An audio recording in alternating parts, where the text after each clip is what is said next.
आदाब, सलाम, नमस्कार. Welcome to new India education trust motivation web series.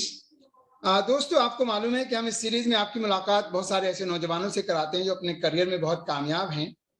और आज की हमारी खास मेहमान है बहुत दूर से, from Nebraska state, Omaha city, miss Samreen Chaudhary, जो कि हमदर्द पब्लिक स्कूल की एलुमनस हैं और अलीगढ़ मुस्लिम यूनिवर्सिटी की एलुमनस हैं. आपने हमदर्द से 12th किया और AMU से आपने लॉ किया. उसके बाद मैरिज के बाद आप अमेरिका चले गए और अमेरिका में आप जो हैं वो एक किंडरगार्टन स्कूल में पढ़ाती भी हैं, टीचिंग का काम करती हैं. तो आइए आज मिलते हैं समरीन चौधरी से. Samreen, welcome to this motivational web series. Thank you, sir. Thank you. How are you? I'm fine. Yep, I'm good. It's a pleasure to see you, Samreen, after a long time, almost 22, 23 years. I'm here, long time. I can see it is the same Samreen that I used to see in Hamdard. Yep, I can relate you, vice principal. How can I forget that? Okay, Samreen, we would like to know, we would like to hear from you. Do you remember do you recall some events, some interesting events, your stay? I think you had a long stay in Hamdard. Yeah, I was in Hamdard from my 4th grade until my 12th. So yeah, it was a long. And you were in the hostel, you were a boarder.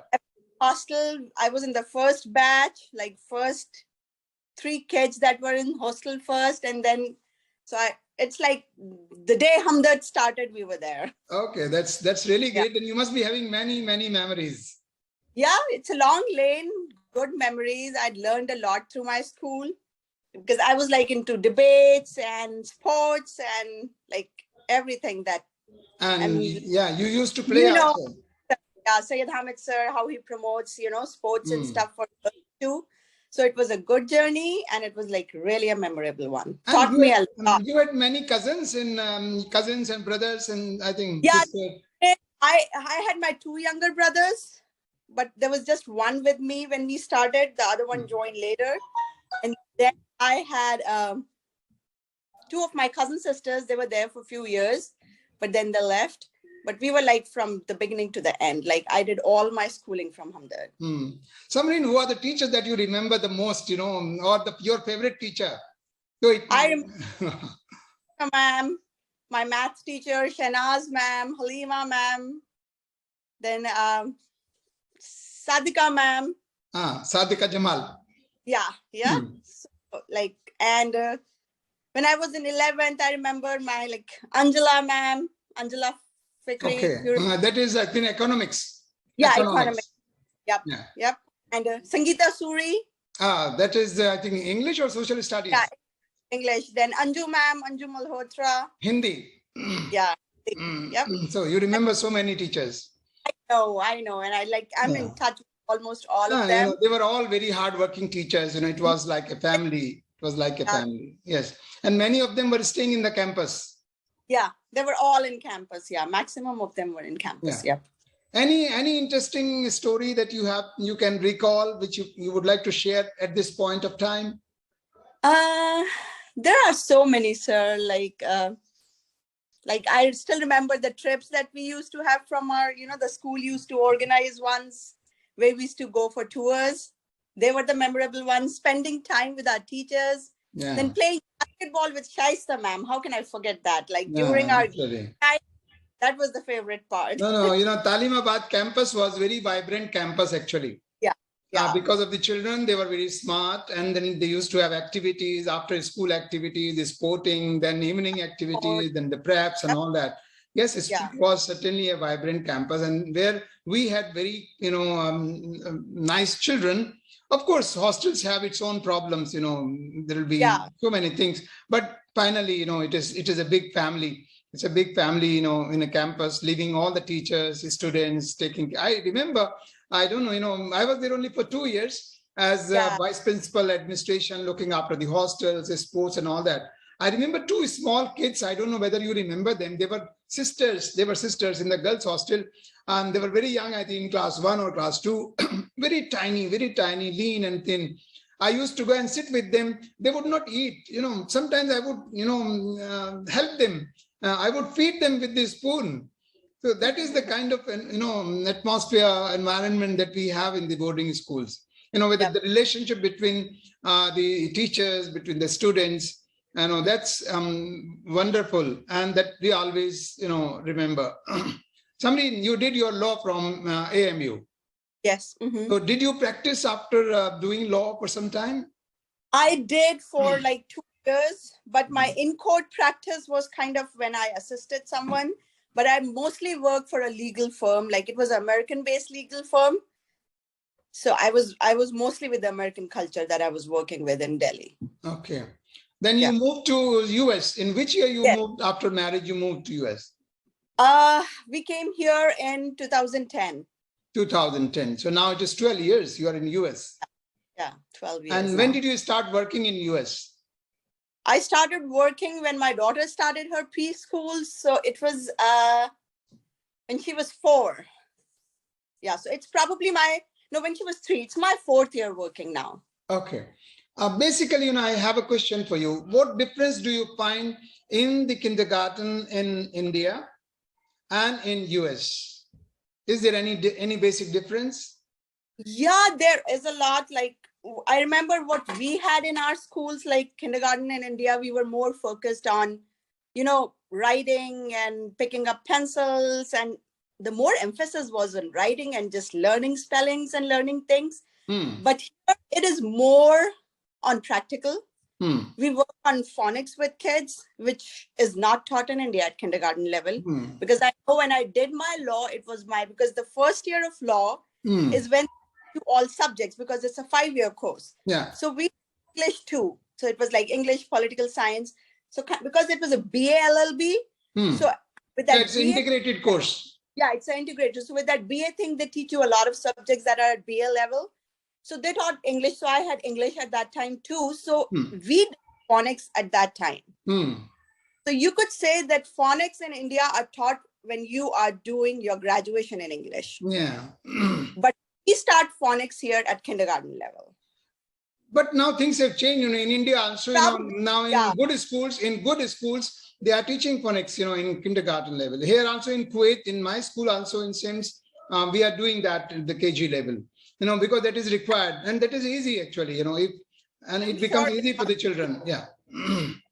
India has just, it's like few years then they have started it, but our main focus is, being on practical learning. Yeah. Pencil is the last thing we pick up to, we emphasize on kids on writing using pencils. And now, technology has come up. So it's more on iPads and laptops, which is kind of, there are pros and cons for everything. I'm like, they like do that, but we work more on phonics. We work in blending and reading by themselves, because our goal is like by the end of the kindergarten, they must be reading at a level, which is like probably sentences like, there's a cat at my home, or it's my pet. And like at times when I would probably record something and send it to you, because what my daughter is reading at kindergarten level is like pretty good. It's pretty good because there is one advantage of phonics actually. If we do it at that level,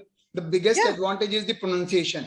The sounds, the pronunciation is very easy. Children pick up pronunciation and in natural way. That is the advantage. That's why in India, where they do not do phonics, so their pronunciation is sometimes very, very bad. Very, very bad. It has the effect of the local dialect, local language, because they don't learn phonics at that stage. What about the number of students? We have in our room like 18 students. So 2 kindergarten teachers with 18 kids in their room. Okay, and are there 2 teachers, one main teacher, home teacher, and one assistant teacher? Yeah. With 18 students. I'm the one that's assistant, and at the same time a SPED teacher too. So if we have any behavior kids, I work with them, because mine is in special education. So that also makes a big difference. In India, we cannot afford that. I know that does, and you won't believe it. It's like, it's case to case. So if we have 3 behavior kids in our room, like major behaviors, then you would probably see, including the main kindergarten, the home teacher, with 3 special teachers in the room. because that's one-on-one. Because I work with behavior kids, but we do have one kid who is Down syndrome. There is another special education teacher that works with him because he's not vocal. It's all sign language that we do with him. So trying to get him into words, but it's kind of a challenge. So that's how it is. I know that's like not possible in India. These people, these kids, that's what I always tell them when we're talking about India or it's intercommunity stuff going on in our school. I'm like, you people are born with a golden spoon, it's platter, use it, because I'm from a country where people cannot afford this. Even in schools, there won't be 2 teachers in a room. No, we were like 30 kids with 1 teacher in a room. That is sometimes, you will find, especially in some government schools, especially you will find in India that there is a strength of 70 or 80 children in a class. And there are not enough teachers. I have seen in rural areas where in the school there are 250 students and there are only 2 or 3 teachers, and sometimes even only 1 teacher. I know, so it is difficult. I mean, we cannot make any comparison. We cannot make any comparison between the conditions there and the conditions in India. But yes, in India, in India also, on one hand you will find very good schools, excellent schools in India. Where the teacher-pupil ratio will be 10:1, something like that, and very expensive. On the other side, there are government schools where the teacher-pupil ratio is very poor, and the infrastructure is also very poor. Gap is really, it's a big gap in India. That's what we should be working on, getting it closer. It's a big gap, huge gap. That's right. Any difference you find in the method of teaching? Like method of teaching, that's what I'm like, it's more inclusive. We talk like more, and there are no exams here, sir, to be true. Until they are in elementary school, they don't have to face any hardcore exams where they can be held back. Like if you don't get through your first grade final exam, you'll be held back and you're not going to go to second grade. It doesn't happen. So until 6th grade, there are no held back exams. I would say like until high school, they keep working. It's like kids who need more help. It's like we work with them because we want them to be like, if not average, like just get basic thing. Because the goal over here is to at least get every kid go through high school. That's again a big difference actually. We put a lot of pressure on children because the assessment, examination, from the very beginning. I've seen, you will be surprised, Samreen. I saw some parents, coming to me, and we had some kind of assessment. It's not formal assessment, but just some kind of assessment. The parents coming to me and saying, "Sir, today my child is absent, missed the assessment. I want you to repeat that." I said, "What is the problem? Why it should be repeated? It's missed. Okay, fine. It's not a formal assessment." But the parents, Indian parents especially, they feel like that no, it's a matter of prestige. My child has missed 1 assessment. I know that push. And then grading is another big issue, So that's what we don't pressurize kids over here for anything. It is okay. Like if it's okay, as long as you are learning and you get through something, it's okay. We just see that graph instead of comparing with another kid. We just compare them with their own, is it going up? That's what's important. It should go down or it should flatten. It should go up. It should be your own progress, not like compared with someone else's progress. But now in India also things are changing. Government has taken many, steps. New education policy has come. And in that policy, now maybe even the board examination of 10th class, it will not be there. So no board exam, only first board examination will be at grade 12. So these steps are being taken. I'm sure that things will improve, and that pressure, that unnecessary pressure that we used to have on students, that pressure will not be there. And when you grow up in that environment, because I grew up in that environment, I'm like, so I was doing the same with my kids until I went to school here. Like until I entered the education system, I'm like, I need to change myself. I need to stop. Because I'm taking their childhood away from them. Okay, like every kid is different. Like my son and my daughter, they're completely different. He's so much into math. My daughter is more into reading. But it's okay. It's their own preferences. So I've changed it. Yeah, and another thing, like there, I think children, they do not face any kind of pressure from the parents, about becoming what, in India, parents from the very beginning, they start, labeling the child that my child wants to become a doctor, my child wants to become an engineer or something like that. Yeah. They start labeling.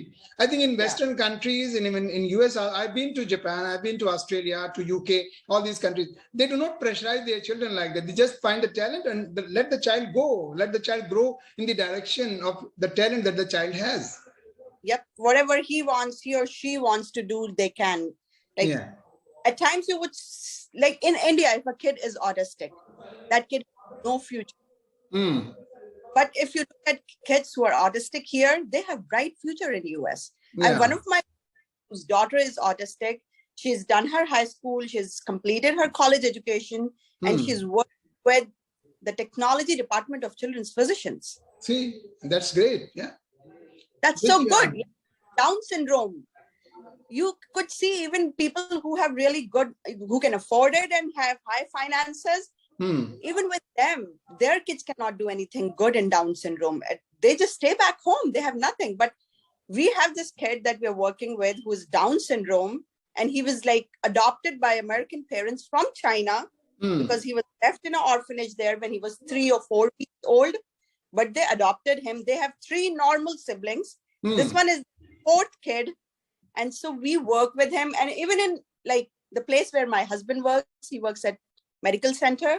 So he was telling me that there's an animal facility in the research facility. They have animal facility. So in that facility, they have all people that those are working in the animal facility, taking care of the animals. They're feeding, maintaining temperatures and stuff. They're all down. All down. Job created for them, because like get them some education and a job created for them so that they can be independent. In India, I don't know, this happens that I've seen many parents, they do not easily accept that their child is a special need child or autistic child, or the child has got some problems. They do not easily accept. Yeah, it's a stigma, sir. It's still a stigma. Yes. And then, I mean, this is very bad, actually. This is very bad. Okay, this is, it's not the child's fault. So we should accept and we should help the child in the best possible way. We should help, we should try our best. So that is, I mean, anyway, these are cultural differences between us and, those countries like US or UK or Australia. Anyway, Samreen, let us come back. This was all our professional talk related to teaching, related to schools. Let us come back to school days and university days. We were talking about Hamdard. We'll talk about AMU. You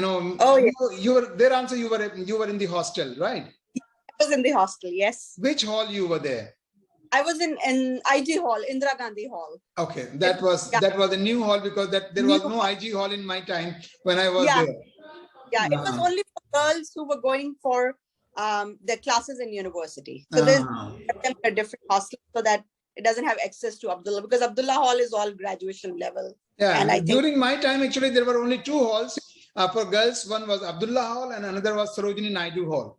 SN Hall, for medical, I think. Yeah. Yes, not only for medical, all seniors, they used to be in SN Hall, just behind Faculty of Education. Yeah. So, so do you, recollect any of your, memories from the law faculty? I know AMU law faculty is one of the best actually in India. Yeah. I mean, it may be rated as, 10 or 12 if it comes 10. To ranking. Yes, it's a very good faculty. Yeah, so, I have a lot of memories from there too. Like I had amazing professors, and then the moot courts and stuff that we used to do, which was always fun. And because I did my schooling from, Hamdard, then I had that background of like strong debating skills and my English and stuff. So you know how it goes in AMU, because when you have that background and then strong rooting, and I was like, so I was so much in, all those activities where it's like on stage, moot court and everything. Which year you did your law? I was there from 2002 to 2006. Okay. Do you remember Professor Faizan Mustafa? Oh yeah, he was my constitutional law teacher. I always watch him when he's like being covered on NDTV. I always tell this to my son. Hey, he was my professor. Yeah. No, he's a wonderful professor. I think he's one of the best professor of law in India, and he has his own channel of Nalsar University. He's the vice chancellor of Nalsa. That is the best law university in India. Yeah, he was our constitutional law teacher, and then when I was in my final year, he was the registrar at that time. I've been lucky to work with him. We were together when I came to Dubai in 2000. We came together actually to Dubai. There was a law college, in Ajman, and we were part of that faculty of that college. He was the director, and I was the kind of registrar, and I used to teach also business English and legal English that I used to do. So for about 6 months we were together. He's a wonderful person, and the legal web series, he is doing a great job. He's doing a great job. Yes. And it is very popular actually. Yeah, he was always an inspiration, and he was amazing constitutional law teacher, like the best in the faculty that we had. Yes, of course. Anyway, thank you, Samreen. It was a pleasure meeting with you. And naturally, because you are working, as a kindergarten teacher, I would love you to, give some kind of training to the teachers in India, because we can use the technology. In my school, I'm starting, that International Academy of Scholars. In brief, in short, it is IAS.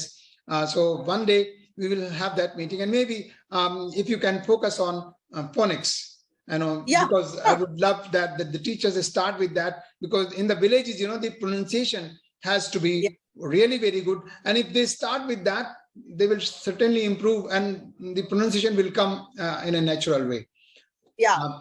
Thank you, Samreen, for sparing your time. And I wish you all the best, in your career as a teacher. I'm sure you will continue growing in your career, and you will be doing wonders in your profession. Thank you, Samreen. Thanks for having me. It was a pleasure talking to you. So friends, that was our today's young dynamic guest from Omaha, Nebraska in the United States of America, Ms. Samreen Chaudhary, who is a law graduate and an alumnus of Hamdard Public School, New Delhi, and Aligarh Muslim University. Currently, she is a teacher, teaching at the kindergarten level, which is the most difficult stage. It's very challenging to teach the tiny tots, and she's very happy with her career. She's doing a wonderful job as a teacher. Friends, if you like this video, kindly like and share, and tell your friends, request them to subscribe this channel, New India Education Trust Beyond Classroom, as this is your own channel. Thank you. Shukriya. Dhanyavad. Have a great time.